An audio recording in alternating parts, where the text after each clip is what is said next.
New COVID-19 gene variant doubles death risk. In persons under 60, a gene variant has been found that doubles the chance of severe COVID-19 and mortality.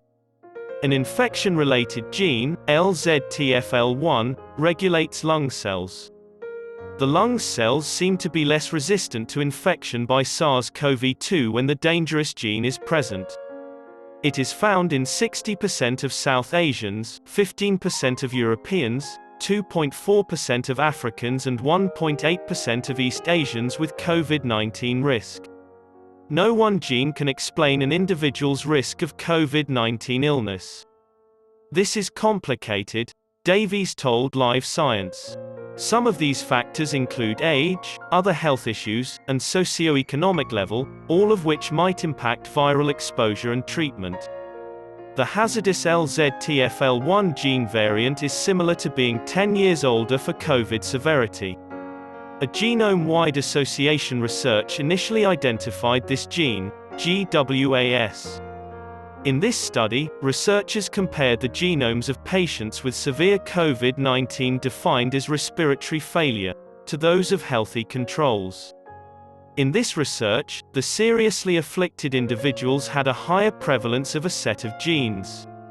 According to Jim Hughes, co-author of the research, determining which of those genes really elevated risk was difficult. As a result, it's difficult to determine which gene variant is responsible for an outcome. Furthermore, whereas genetic sequences are found in every cell of the body, they are only found in a few cell types. Finally, the researchers were not studying basic genes that code for proteins. The non-coding sequences were enhancer regions, which influence gene expression. To make things worse, enhancer sequences are often located far from the genes they control. Imagine DNA twisted up within a cell nucleus like knotted yarn.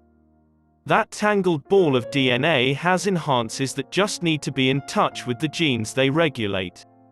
The researchers used machine learning to estimate an enhancer's function and cell type based on DNA sequence. It was like a Christmas tree, Hughes remarked of the artificial intelligence technique.